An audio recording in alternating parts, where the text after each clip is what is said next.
Beautiful. Just look at that. Yahoo! Sit daar so.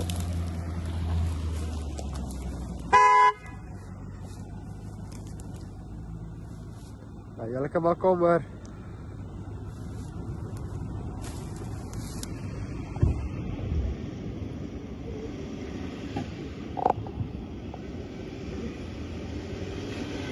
Nou, volgende julle kan maar kom weer.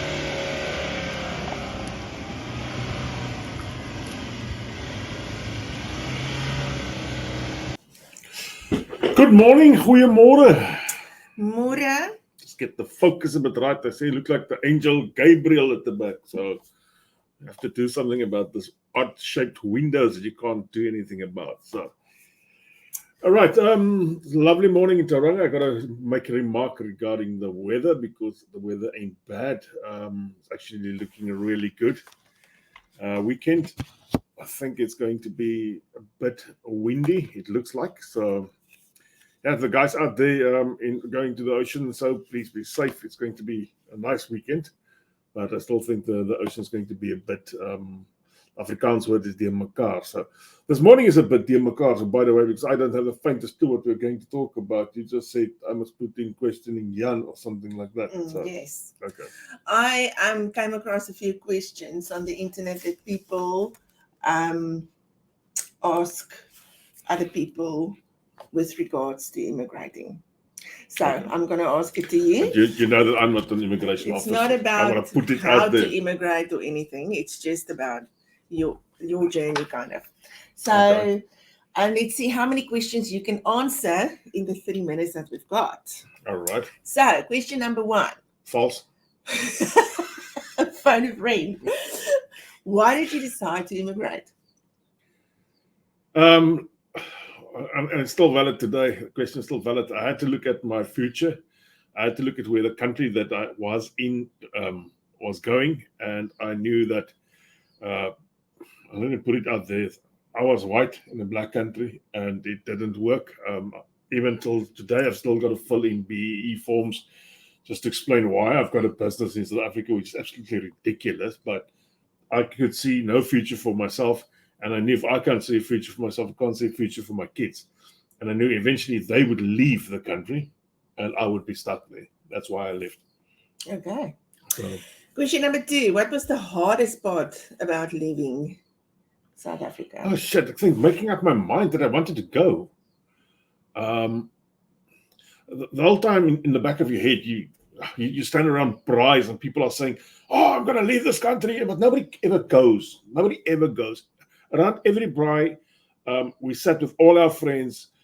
Everybody always wanted to leave South Africa. I was probably the last guy who said we would leave South Africa, but I was the first guy and the only guy. Those guys are still standing around their fires and they're too bloody old to leave now.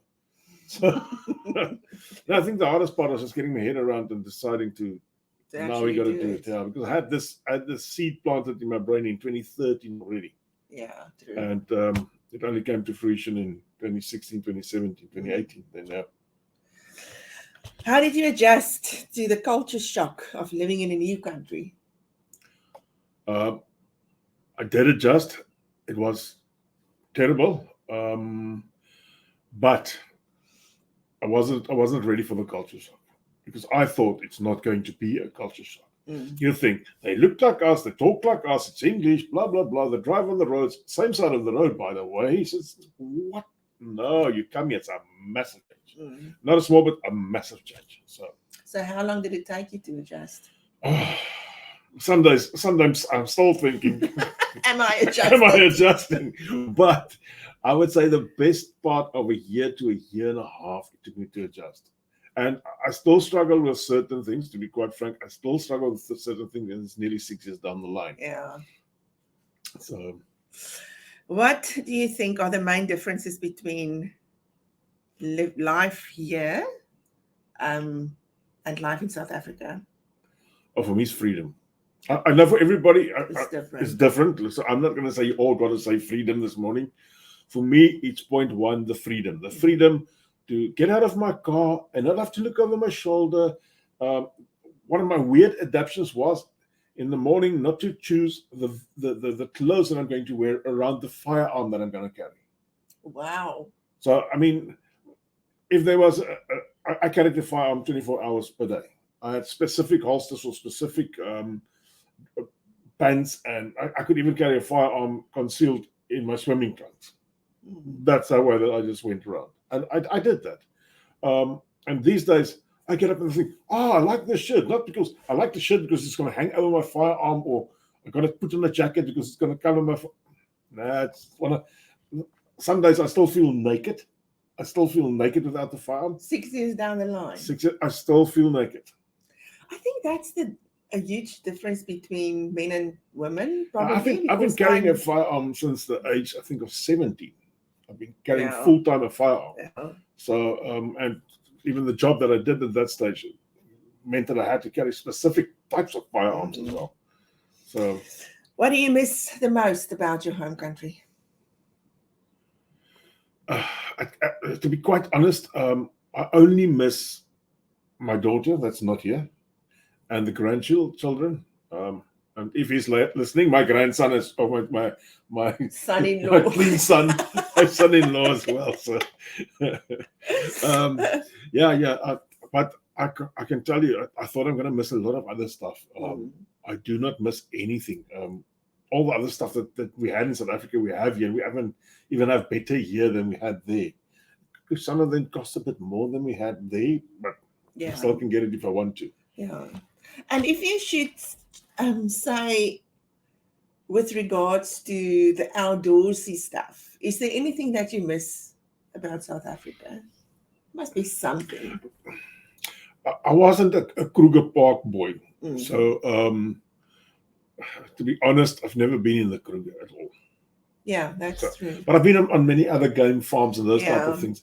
I can't say I miss the Big Five. I haven't grown up with them around me. So, outdoorsy stuff.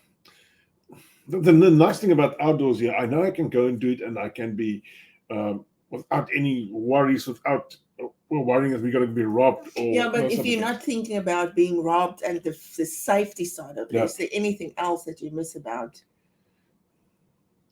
Not really. Okay. Not really.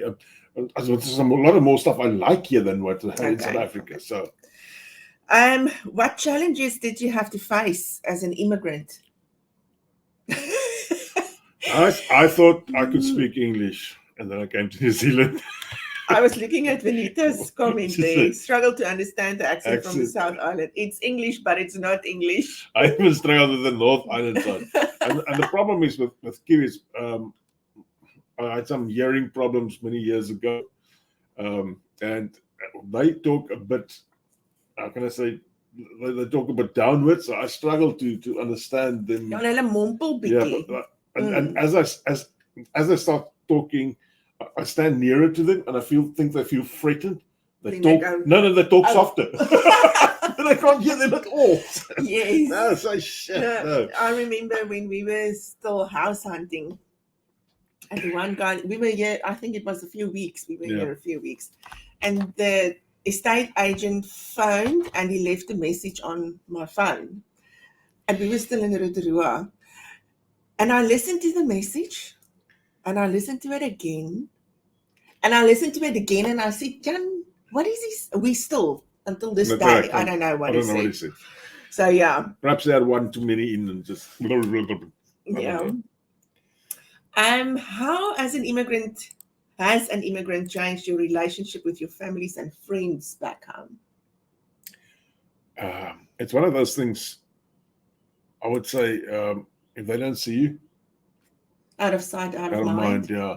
And I know telephone goes both ways. So from time to time, you got to stop sending the message and see if it ever gets sent back. And you'll be surprised, probably won't be sent back. Yeah, so it's true. It's sad. But you know what? The ones that were true to you, they will stay in your life. But I would say you basically lost 90% of your friends, of the known friends. Let me call it that way. Yeah, and I get it. I mean, life goes on. No, I get it. I mean, I can't expect them to get up at 12 o'clock at night just to come call me in New Zealand or other way around. So And it's not like your life is intertwined anymore. I mean, No, you've made no. new friends Yeah. here, and then life goes on. Tanya Whitehead just saying, I've been on the South Island for 13 years. In the beginning, some things were tough, but now I'm sweet. All right. Sweet ass. Sweet ass. That was another one. First time I thought the guy was really liking my ass. But What are some of the biggest misunderstandings about immigrants that you've experienced? Say how the locals experience the immigrants. immigrant. Yeah, so sadly, in the past, some of the immigrants have left impressions on people that's probably not Bad. for everybody. Mhm. So some of the locals think we're really brash and harsh and Self-centered. some self-centered, something we're lazy. And that's the impression that they got from some. There's still some locals that think immigrants should not be allowed at all. So, but you just got to work around them. Yeah. They do forget that they were immigrants once as well. So, Yes. And the thing is, you have to keep in mind that it's not only South Africans who immigrate. There are people from all over the world. and even the very first Maoris immigrated to New Zealand. And I can get that how they feel about some of the immigrants. I mean, the people that come from the Far East, I'm not going to name countries, but those people get into the country without English tests and whatever else, and they bring their or families. even being able to speak English. So yeah, it's a little, you don't get how some people can do it and some don't. But the thing is, if you are going to sit on a heap and cry the whole day, tomorrow you'll still be crying. Yep. If you can take up your bag and go on and say, bugger this, I'm going to be better than the rest. Just you're going get to on work. with it. Yeah. So, what was the best thing about immigrating? once again, the freedom. Yeah. I think the freedom and the fact that I could bring one kid and I worked hard on the rest, and the second one is here now. So I've been feeling that I'm keeping on achieving something. So we could only bring the one son with us in residence. The second one is here on a work permit now. So it's these type of things that that makes me proud of the journey I've done so far. Okay. How did immigration change who you are as a person? Because that happens. Yeah, it happened with me as well. I think I'm suddenly now used to being able to buy into two different currencies. I can speak two different types of English. I can even speak sweet as well. So all of that has made me, how can I say, a richer person. Is that the right word? It's not 100% the right word, but made me a better person in myself. Do you think that you've grown? I've definitely grown. And the thing is, you grow and you outgrow. Don't forget about the outgrow as well, because you outgrow some of the stuff in your life, and you just get to the point that you think, whatever. I mean, in the beginning, we had somebody who was on my case daily because he was a bad broker, and his clients moved over to me one after the other, and he was on my case regarding this, and each time it would upset me. These guys, I just block him. It's that. Yeah. No, whatever. Yeah. So, I think you get to learn to just carry on with your life with that's right. regardless of what other people And the thing is, say. Coming from South Africa, you think South Africa is a diverse country because we've got 11 languages. Saying it right, 11. It's 11, eh? 11. No, yeah, 11 languages. but you come here and there's way more languages in New Zealand. There's way more different type of people in New Zealand, and your cultural experience, if you allow it, you got to allow yourself for this. If you allow that, it just grows exponentially. So, okay, this one. How did you finance your travel? This is a huge one. It's a massive one. I see there's now people even giving go fund me pages. Come on, guys, go and do something to get the money. We can't expect everybody just to pay for you coming to New Zealand. What I've done is I really, when I made up my mind to come to New Zealand, I knew I'm going to sell my house, and I knew I would have some money extra in the house, but I didn't know how much at that stage, because I mean the house wasn't sold at all. So for about a year and a half before the time, I started piling every extra cent I had into that bond because I knew whatever I was piling in there was 0.1 saving on interest. Interest rate was something like 11%. 11. 11.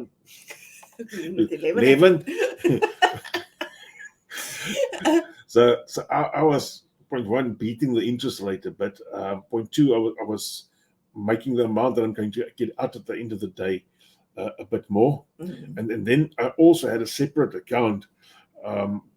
As you work for yourself, sometimes you get in a bit more than your normal. And that bit more I would put in the separate account.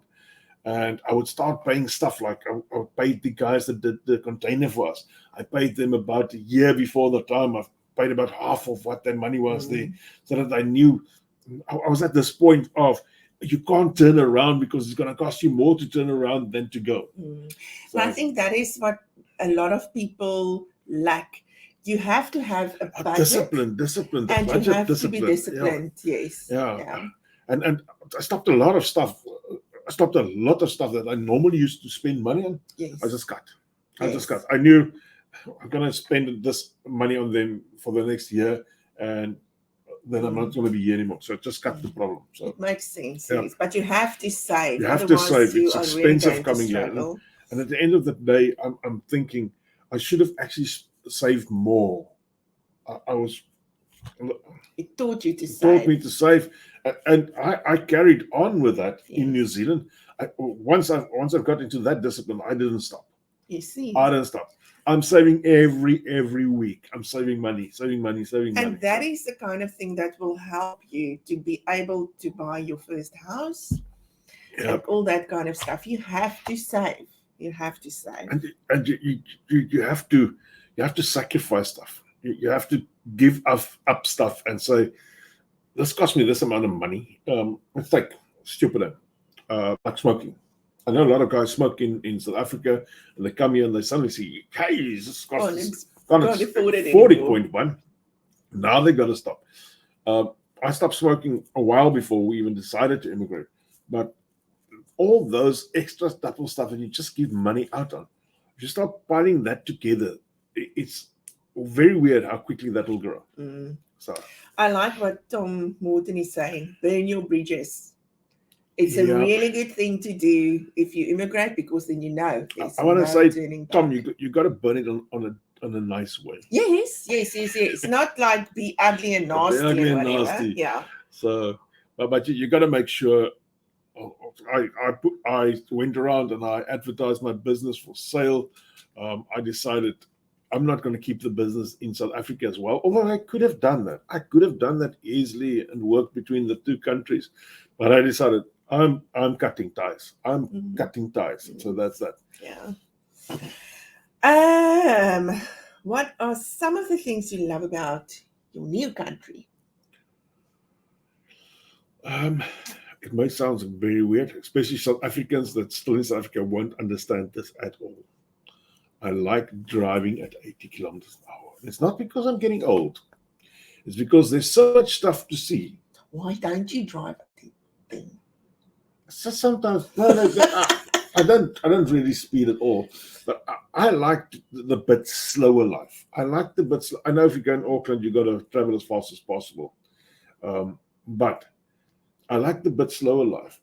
Even driving down this country lane, if I go to Papamoa, I take the back road here. Yeah, you tend to take the roads that's a little bit more it's 40 kilometers an hour down there. You can't really go faster than that. You can, but then you would be in an aeroplane.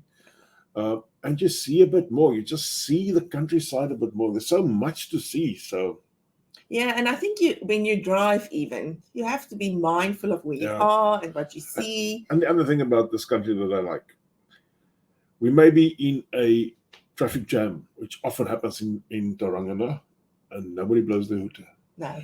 I haven't seen this year. I haven't seen anybody angry in the traffic this year. No road rage. Yeah, I do sometimes get a little bit of road rage when they stop at the green light because I think it's polite to give the guy coming from the other side the right. But I still don't hoot. I will say at the back of the car, "I must bloody travel now," but I don't shout and I I don't blow my hood and stuff like that. So even in myself, I've cooled down. In South Africa, I would have been on the corner and just made a noise. How do you maintain contact with your family and friends back home? My aunt left South Africa about 50 years ago, and they had to write letters. And the other day, I was still thinking, I'm so glad I'm not a good writer. I'm still so glad we didn't need to write letters, because we got WhatsApp, and you don't even need to type there. You press the button for call, and you can speak to them on the other side, and they can see you. I mean, this is major changes to the way That you communicate. Yeah. And the thing is, you must just, it's your responsibility as well to keep in contact with your family. And the thing is, you just got to get the times right. But as soon as you get the times right, because sometimes I think, geez, I would like to talk to my granddaughters now, but then I say, and sometimes I'm still confused about the time difference. Yeah, it is. And soon the daylight savings will change again. They start. Someone there is talking about the power and the water that's gone in South Africa. Yeah. I was speaking to my grandchildren yesterday, and I asked them something about, they said mom's coffee was cold by the time her melkos geëet. So her food was cold by the time she got to eat it because she got busy with something else. And I said, but she can just warm it up in the microwave. And Leanne said, but we didn't have any power.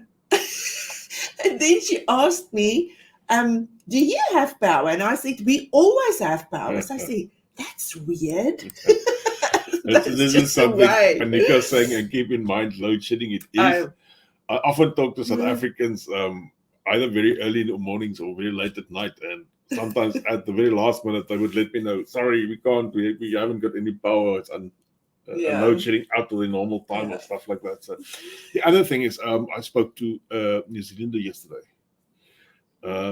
This guy's been in the UK, so he hasn't got a closed brain like a lot of people who's never traveled at all. He's lived in the UK, he's open-minded, he understands stuff. And he came to me and he said, geez, I've heard somebody told me, he said last week, a South African told me how dangerous the country is that you guys come from. I said, yeah, it probably is. And he couldn't understand load shedding at all. But when he couldn't understand that, he can't understand that people go around murdering each other. That he couldn't understand. Yeah. And I tried not to shock him too much, because they sometimes can't understand. I think they don't know how to cope with what you are telling them. So I will only talk to answer their questions if they ask me. I'll never out of my own tell them. I won't go in that much detail as what we live in normally. And it's normally the locals that have got South African friends, good friends, that will ask you questions and kind of get where you're coming from. Were you able to make new friends in your new country? I was able to make new friends, and I think I even got some all right Kiwi friends. I've got some all right South African friends. Not all of you, but no, I'm just joking. I got some good South African friends as well, and then I got some good Kiwi friends as well. Okay. So, did you encounter discrimination in your new country? Basically, yeah. Explain. It's not always that they want to help you, and this comes from Kiwis and South Africans alike, especially the older South Africans, the ones that've been here for 20 years and more. Sorry that I'm going to say this now.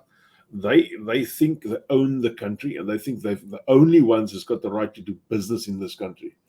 So what you're actually saying, and what is really sad and actually true, is you are being discriminated in your new country by your own people as well. It's not the people from this country. It's your own people. Your own people. And you get white South Africans. And it hurts so much. And that's the last thing that you think is going to happen. You think, oh, well, these guys are coming and will help me with open arms. And they know you're a threat. You're a threat. Yeah. It is really sad. You know what happened? What I decided. I decided it's a good thing to be a threat. That's all. I decided it's a good thing to be a threat. That shows me I'm on the right way. Okay. I'm on the right way. So. And it keeps you level-headed, so that you don't do the same thing to other people. I won't do that to other people. I'm actually really trying to help other people that arrive in this country.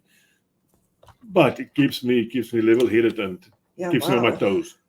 Yeah, that is actually So- sad.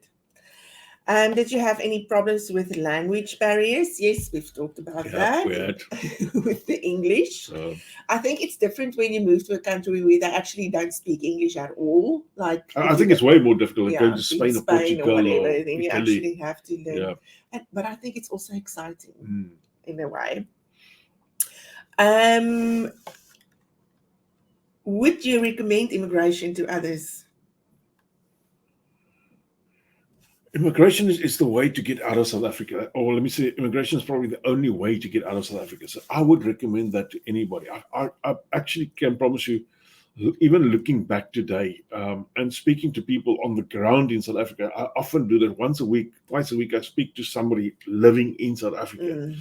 And it makes me so much more glad and I've got a specific word, but I'm absolutely stunned at what's going on there. And I know a lot of people don't see it because that's their norm, that's their normal. But for me, I'm so glad I got out there. And you don't actually need to just to come to New Zealand. There's a few other countries as Yeah. well that will accept people. You know, I think I can actually go as far as saying, even if you are in a country where you are happy, I Yeah. still think the experience that immigrating to another country gives you. It's difficult to immigrate. Let's It's be difficult. honest It's about that. difficult. It's costly. It's difficult. There's a lot of different factors playing here, but you open your mind so much further. Yeah, and I must say, I think when I'm thinking about us now. Say, because we watch a lot of House Hunters International, and I must say that Portugal and Spain is kind of. I'm gonna show you the stuff appealing coming out to of me. Mexico now. It's some beautiful places But out there. even if you're happy in your country where you are living, like we are at the moment, I wouldn't mind going and living in another country Yeah. for 2 years or 3 years and then coming back. Or even just for 6 months. I think the experience would be better because you are not forced to leave. Yeah. And you can actually go and enjoy the experience. Yeah, and make up your mind where you want to go. Yeah. So I think overall, immigrating is a really good And if you are experience. a world person that likes to see the world, having a black passport versus that green mamba rubbish, big difference. Big difference. I can get on the plane this morning, decide to go to America, take my passport and fly. Yeah. That's that. Yeah. So even if that is the only reason, If that's the only to reason, just get a passport that you can actually travel without this visa. I know the South African passport works brilliantly for countries like Namibia, Lesotho, Mozambique. Come on. Yeah. All right. Give me another question. We're not even going to get to 41. But anyway, how did you feel when you left your home country? When you got on that plane? I felt absolutely drained. The day that I stood at the airport, and suddenly this lady explained to me that between all our luggage, everybody else was about 3 kgs under, and my piece of luggage had 1 kg over, and she couldn't count and make a decision and decide it could go into one of the others. And they charged me $700. I said straight to her, $700 to get out of this country. It's a bargain. It was the best day of my life when I got on that plane. But you do feel drained because the journey is so difficult. Yeah, for the last 3 days there, I didn't carry a firearm, but absolutely I had my panic buttons to the top because I now had to plan where to go, where we'll be out of harm's way the whole time. I'm just overthinking in this way. And just to get on that plane, I basically slept all the way from Johannesburg all the way until we reached Australia. I was just done. Okay, last question I'll ask you. Do you feel like you belong in your new country? It took me about 2 years because I kept on saying home, and then I made South Africa, which I wasn't. Now I don't talk about home as South Africa. Home is here. This is my home. This is where I'm going to die one day, and I'm very happy with that. I don't want my ashes to be sent to South Africa. Please don't send my bloody ashes to South Africa. I'll haunt you all. Okay. I think you've got to. Let's do another last question. How did your immigrant experience affect your sense of identity? Do you still know who you are? I know exactly who I are. Who you are? Or am, or would be, or can be, or Yes. should be. I'm Jan. I'm a New Zealander. Okay. I was born in South Africa, but I'm now a New Zealander. And I'm willing to do whatever it takes to live in this country. And even if we have to go to war to go and fight a war for New Zealand, I even shout for the All Blacks. I know a lot of people is going to put up the Springbok always. It's good. You've got to keep your sense of identity around you of who you are. Yes. And if you are a Springbok supporter, please just not global, please, guys. That Yeah. if you are a Springbok supporter and you don't support the All Blacks, that's also good. I think one thing I can really say is that immigration teaches you a lot about who you actually are. Yeah. Yeah. So I think you get to spend a lot of time just with yourself in your head. So you actually learn a lot about yourself. So I think you actually come out stronger on the other side. And you come out stronger than people born in New Zealand. You come out stronger than people still living in South Africa. And a lot of people can't bear with that. So, all right. Bernard's saying you've got to finish up now. So, sorry, Okay. Bernard. I've got to see you all at the camp, guys. We're camping Labour Weekend. We're down in Waitomo. I haven't got any more camping sites to sell off. You can book directly with Waitomo Top Team. We're not making money out of this trip. It's more for South Africans to get together, and we've chosen Waitomo because we've got beautiful caves down there, and they allow us to make a big fire. Yeah. So, all right, that's what we're going to do. Labour Weekend. What else was there? Not a lot. We've got the South Island trip coming in. So South Island, we're going to see you in December. Yes. December, January, but we'll give you more. Our itinerary a bit more. Yeah, and then there is a ladies' craft morning on the 23rd of September in Papamoa here in Tauranga. If someone how's the tickets still? I think there's still six tickets left. Okay, the tickets for the Napier ladies thing are sold out. I see. Yes, that one's sold out. That is and then there's some sockies. I know Tian sockies. What is that? What is that in English? What is Kosa? What is Kosa in English? Sockies. The Napier one sold out as well. And the Tauranga one is also sold out. Is that also sold out? Okay, all right. So that's about that. So there's a lot up and happening. Yeah, and I was actually thinking about this, and I haven't spoken to you about this yet, but I want to hear your story. Have you got an immigration story? If it's a feel good or a feel bad or whatever story you have, but it's got to be real. Point one, it's got to be real, not a fairy tale. So if you got a story, let us know, and we can have a chat with you on 30 Minutes with Jan. But that's that for us for today, and I think we'll go on with a video that we showed about the 4x4s down in Napier. All right, guys. See you next week. Same time, same place.